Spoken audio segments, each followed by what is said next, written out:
Thank you, Senator Billick. Senator Di Natale. Thank you, Mr Acting Deputy President. I rise today to talk about the review of the renewable energy target and in particular the impact that that review will have on my home state of Victoria. I mean, you've got to hand it to this government, the nerve, the chutzpah to be able to appoint a climate skeptic, a oil executive, to review the renewable energy target. If you ever needed more proof that this was a sham review, the appointment of Dick Warburton to head that review is that proof. I mean, what a surprise to have an outcome that says that we should wind back the renewable energy target. When you appoint somebody who doesn't believe in climate change, which is the point of having a target for renewable energy, and you appoint somebody who sees wind turbines as everything that's wrong with the world, well, there can only be one outcome, and we've got it. Despite the review confirming that the renewable energy target did achieve its goals of reducing emissions and greenhouse gases in the electricity sector, of encouraging the additional generation of renewable energy through incentives, of meeting the 20% target, despite it achieving its goal, and despite a promise during an election campaign to keep the target, we've got a recommendation from that climate skeptic that we should ditch it.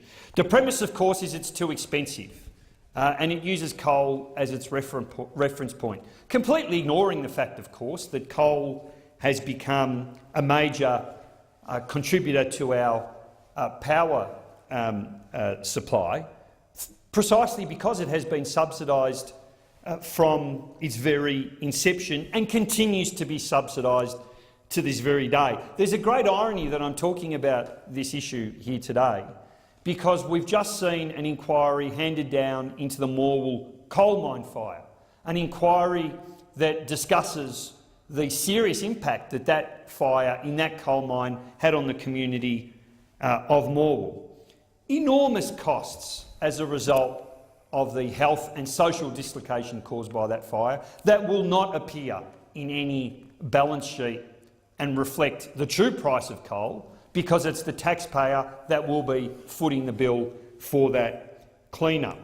And in winding back the renewable energy target, we now take the gold medal in climate change obstructionism.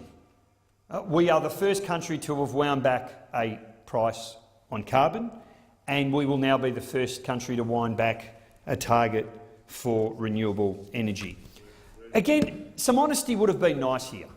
If we had the government, which is clearly a government that governs for its mates in big business, in the coal industry, who was prepared to say, we're not going to support renewable energy, we don't believe in climate change, we don't believe it's real, we think climate change is crap, and we think we should wind back the production of renewable energy, that would at least be honest.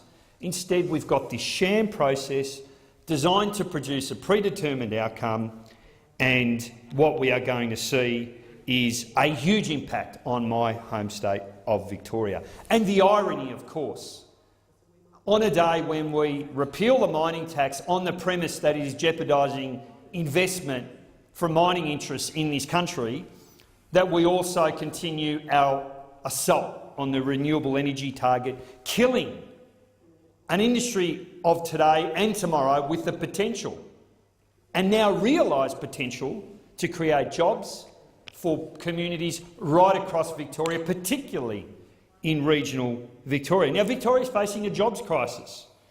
Nationally, the unemployment rate has jumped to a 12-year high of 6.4%, and Victoria is one of the worst-performing states in the country.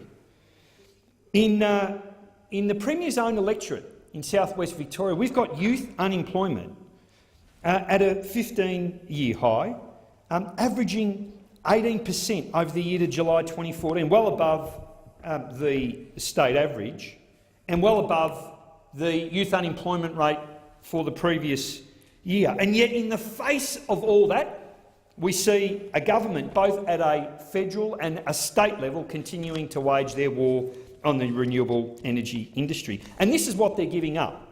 The Clean Energy Council modelling showed that if the renewable energy targets retained, we'd gain another 6,500 jobs, with 750 in the Premier's own electorate.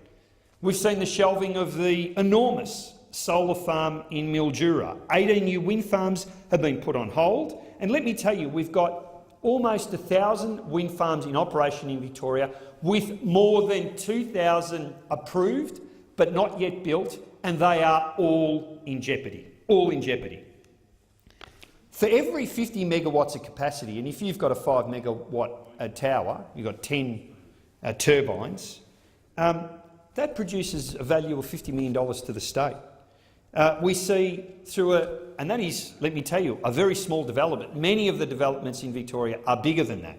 But even if we take that as our benchmark, the 50 construction workers, each worker spending $25,000 in the local area, in local shops, the Chinese restaurant, the takeaway shop, on hotels and a whole range of other services, a total of up to $1.2 million. There's direct employment in the operation of the wind farm. You get indirect employment during the construction phase, approximately 160 people for a small development. That means 500 new jobs across the state and 800 nationwide. And it means a lot to farmers. $250,000 per year for a farmer in land rental income. And then money on community projects, the local football club, the CWA, and so on. Local goods, the gravel, the cement, the sand from the local quarry. I mean, it is the RET that ensures that local communities get the benefit of the renewable energy boom. And that's why we've seen the mayors of Ararat. It's why we've seen in the Northern Grampians, the mayor there, the mayor of the Pyrenees Shire, writing to the government, calling them to retain the RET. And we know individuals at the coalface have benefited from it. Bob Menzel, who's a partner at R&M Menzel Electrical, who says that over the course of 7 years we've been able to grow to the point where we employ up to 35 people, not just in Portland but across the country and sometimes overseas, and without clear policies to support our growth, it just wouldn't be possible. We've got Mike Noski, Keppel Prince Engineering, who's the Special Project Manager. The price of solar has dropped so far that our business division can now employ another 10 people across the state, and you need the framework there while the industry and technology develops, and then you can kick it away. It's what he says. But it's not just those people. The former opposition leader, John Hewson, who attended a forum in Portland, made it clear about what he thought of this government. It's a government that wants to be seen as open for business, but what sort of business? We're making a transition from a resource-based economy to what? To what indeed? So you see, we are very much at the crossroads. And Victoria's a national priority in ensuring that we make progress here, in cleaning up our energy system, because we rely on brown coal, the dirtiest electricity source of them all. I was really privileged earlier on in the year when I joined the Friends of the Earth on their renewable energy road trip. We visited a range of communities. We went from Anglesey to Morwell. We heard from communities that have suffered the worst impact of fossil fuel pollution, and for them, the renewable energy target was a source of hope.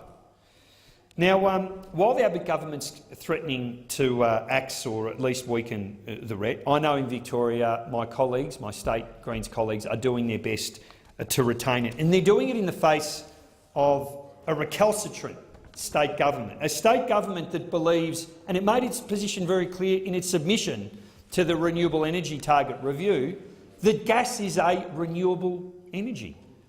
The wood chips from native forests are a source of renewable energy. Well, they're not, and my state Greens colleagues are leading the charge in ensuring that we get in Victoria a Victorian renewable energy target so that we can act while this federal government is in retreat. Look, this transition is inevitable. The question of whether we're going to have our agenda set by the vested interests who represent the industries of the last century or by the community who support the industries of today and tomorrow. That is the issue, and we shouldn't be dragged into it kicking and screaming.